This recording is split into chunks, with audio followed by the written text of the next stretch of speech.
সিন্ডিকেটের বিষয়টা বললেন, এটা তো অনেক দিনের একটা পুঞ্জীভূত সমস্যা। আমরা চাইলে তো খুব কম সময়ের মধ্যে আমাদের যেখানে রিপোর্ট হচ্ছে সেগুলোকে আমরা তদন্ত করে ব্যবস্থা নেওয়া হচ্ছে, কিন্তু পুরো ব্যবস্থাপনার জন্য আমাদেরকে সুযোগ দিতে হবে, সময় দিতে হবে, প্লাস আপনাকে সামাজিকভাবে যে জিনিসটা এতদিন এস্টাবলিশড হয়েছে গত বিগত সময়ে অনেক দিনের একটা সমস্যা, সেটাকে এত কম সময়ে আমরা দূরীভূত করতে পারবো, এটা অ্যাকচুয়ালি আমরা চিন্তা ভাবনা করলেও বাস্তবে রূপ দেওয়া কঠিন। কিন্তু আচ্ছা, চেষ্টা আমাদের কাছে রিপোর্ট আসলে যেখানে যে ধরনের অনিয়ম অনাকাঙ্ক্ষিত ঘটনা সবগুলোকে তদন্ত আন্ডার নিয়ে এসে আমরা গুরুত্ব সহকারে ব্যবস্থা নেওয়া হচ্ছে। এটাকে কতটুকু কত পার্সেন্টেজ এটা তো বলা ভেরি ডিফিকাল্ট।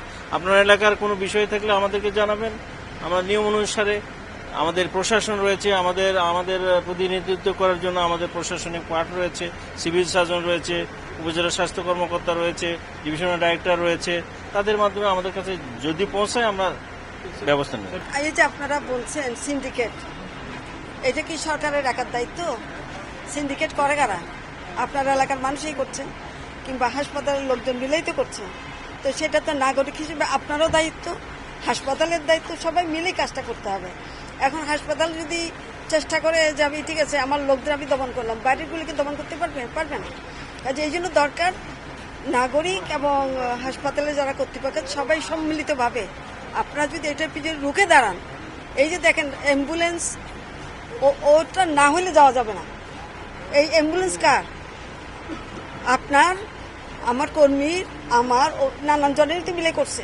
কাজে এটা এখান থেকে যদি বেরিয়ে আসতে হয় তাহলে এটা ওই সিদ্ধান্তটাই লাগবে। এখন আমি বন্ধ করতে গেলাম, এখন চাপ আসলো এখান থেকে ওখান থেকে, নানান দল, নানান মত, নানান পথ। এটা কি এই ইন্টিম কমিটির পক্ষে সম্ভব? এই ধাক্কাটাকে সামাল, এটা একটা কঠিন জিনিস। দ্বিতীয়ত আপনারা বললেন যে আমরা চেষ্টা করি, যেমন আমরা ইজিপির মাধ্যমে, এখন আমরা যেটা করছি ইজিপির মাধ্যমে যা কেনাকাটা সেটা ইজিপির মাধ্যমেই হবে। আমাদের কোনো কেটা আর নিজেরা কিনতে পারবে না, এটা আমরা একদম স্ট্রিক্টলি বন্ধ করে দিয়েছি। যখন ইজিপির মাধ্যমে কেনাকাটা হয়, অর্থাৎ ইলেকট্রনিক পারচেজ যখন হয়, তখন কিন্তু এই চুরি চামারি যেগুলো অভিযোগ আছে সেগুলো একেবারে হবে না সেটা বলতে পারবো না, এটা বাংলাদেশ তো কিছু হয়তো হবে, কিন্তু আমি মনে করি যে 99% কিংবা 98% ঠিক করা যাবে। কাজে আমার কাছে যেটা মনে হয় এটা নাগরিক সমাজ সহ আমাদের প্রত্যেকেরই দায়িত্ব নিজ নিজ জায়গা থেকে নিজের মধ্যে সংস্কার আনাটা। এই যে এতগুলি রক্ত গেল, এতগুলি ছেলে মেয়ে অন্ধ হইল, পা চলে গেল, হাত চলে গেল, তাহলে সংস্কারটি কি আমার মধ্যে আসছে? আমরা আমাদেরকে প্রশ্ন করি না তো? আমাদের মধ্যে যদি সংস্কার আসে এগুলো অটোমেটিকলি হবে, কিন্তু যতক্ষণ পর্যন্ত সংস্কারটা আমরা করতে না পারছি এককভাবে সরকারের পক্ষে সম্ভব না। আমরা ডাক্তারের শর্ট আছে, আমাদের প্রায় 10,000-এর মতন ডাক্তার শর্ট আছে। তো এই ডাক্তার কি একদিনে শর্ট হয়েছে নাকি আমরা আসার পরে শর্ট হয়েছে? এটা তো দীর্ঘদিন ধরে শর্ট আছে। আমি চাইলে কি দিনে দিনে ডাক্তার বানাইতে পারবো না? দিনে দিনে চাইলে কি ডাক্তার নেওয়া যায় না।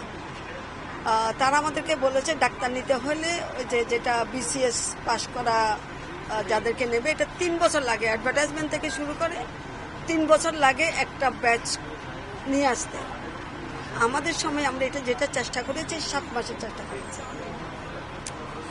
এটাকে আমরা বিশেষ বিসিএস ভাবে নিয়েছি, এদের পরীক্ষাও 200 মার্কের মধ্যে হয়েছে। যাই হোক, কাজে আমরা চেষ্টা করছি গত কম সময়ের মধ্যে। আমরা 3,500 নার্স নিয়েছি, 10,000 উপর নার্স ঘাটতি আছে। এই 3,500 নার্সের কেউ বলতে পারবে না এই পোস্টিংয়ের সময় 1 টাকা কোনো চুরি চামারি হয়েছে। কারণ আমরা কি করেছি, আমরা ওদেরকে চয়েস দিয়ে দিয়েছি, যেখানে যেখানে আমার শূন্য আছে সেই সব জায়গায় আমরা তাদেরকে চয়েস দিয়েছি, এক একজনকে 10টা 20টা করে চয়েস দিয়েছি। মেধা অনুযায়ী যার যেখানে পড়ে সেইখান থেকে সে চলে যাবে, আর যারা দেয় নেই তাদেরকে আমরা আমাদের চয়েস মতো দিতে পারবো। তাতে 3,500 লোকের এই যে পোস্টিং, এখানে তোকে বলতে পারবে না যে এখানে চুরি চামারি হচ্ছে। কাজে আমরা একটু একটু করে চেষ্টা করছি। এই যে দীর্ঘদিন একদিন দুদিন না, এটা শুধু 16-17 বছরের না, এটা 50 বছরের কাজে, এটা ভাঙতে সময় লাগবে।